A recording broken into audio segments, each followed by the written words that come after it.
irmãos, queridas irmãs, hoje somos convidados a nos alegrar como aqueles que escutamos no Evangelho que diante do milagre de Jesus ficavam admirados e se alegravam com as maravilhas que ele fazia, também nós, a nos maravilharmos sempre mais com tudo aquilo que o Senhor faz em nossas vidas.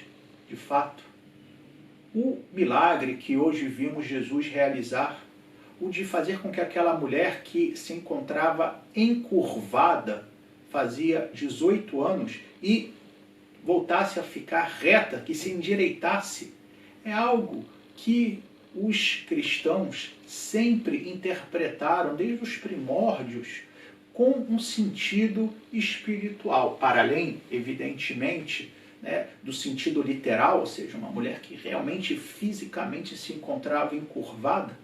Procuravam ver isso também um sentido daquilo que muitos de nós experimentamos, ou seja, o de estar espiritualmente encurvados. O que significa isso? Significa estar somente olhando para a terra e não com a cabeça erguida, como alguém que pode olhar para o céu. Portanto, a doença desta mulher que Jesus curou é sinal dessa doença espiritual que, verdade seja dita, atinge, se não grande parte, mas muitos homens e mulheres, inclusive homens e mulheres da nossa fé, e que têm as suas cabeças completamente apegadas às realidades da terra. De fato, se nós olhamos a primeira leitura de hoje, do capítulo 4 da carta de São Paulo aos Efésios, veremos que São Paulo advertia contra os perigos de estar justamente apegado às realidades dessa vida. Em concreto, ele dizia: pois bem, sabei, o devasso, o impuro e o avarento não entrarão no reino dos céus. De modo específico, diz, são excluídos da herança do reino de Cristo e de Deus. O que ele quer dizer com isso? São aquelas pessoas apegadas a várias realidades aqui da terra. As realidades carnais, as realidades próprias do apego aos bens materiais e a soberba como tal que leva à devassidão. Não é diferente daquilo que São João falava das 3 grandes raízes do pecado na sua primeira carta, quando dizia que tudo aquilo que leva à morte é o quê?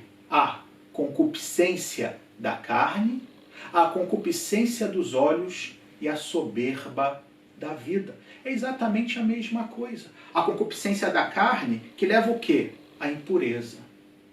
A estar completamente apegado, encurvado diante de uma busca desenfreada pelos prazeres. Não pensemos somente nos prazeres sexuais, no comer de forma exagerada, num culto ao próprio corpo, nos outros prazeres que podemos ter nessa vida, que, repito, algo que sempre digo, os prazeres em si mesmos não são ruins, mas o problema é quando eles se tornam o objetivo de tudo aquilo que a gente faz, uma finalidade em si mesmo. E aí, então, evidentemente, longe de nos fazer algo de bom, o que fazem é nos escravizar.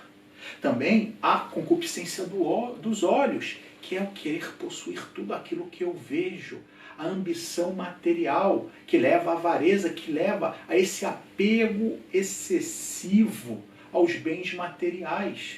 Hoje, com a nossa cultura consumista, isso torna-se ainda mais evidente, porque para muitas pessoas não possuir algo significa sentir-se diminuído, significa às vezes ficar até triste, porque eu não consegui aquele celular, porque eu não consegui aquela roupa, aquele produto, o que quer que seja.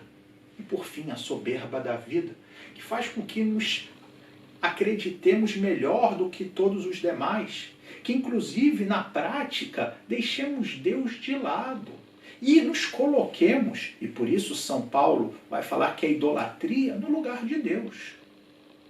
E tudo isso, queridos irmãos, queridas irmãs, não é também outra coisa senão a advertência do Salmo de hoje, que é o Salmo o primeiro dos Salmos, que dizia o seguinte no seu versículo 4: mas bem outra é a sorte dos perversos, ou seja, aqueles que se deixam levar pela soberba, pela devassidão, que se deixam levar, né, pela impureza, e diz: a sorte deles é igual à da palha seca, espalhada e dispersada pelo vento. Ou seja, são pessoas cuja vida, no final das contas, é sem raiz, é superficial, e estão como uma palha seca levada pelo vento. Ou seja, uma vida que, no fundo, é uma vida que o sujeito não é o real protagonista, mas torna-se escravo de todas essas coisas.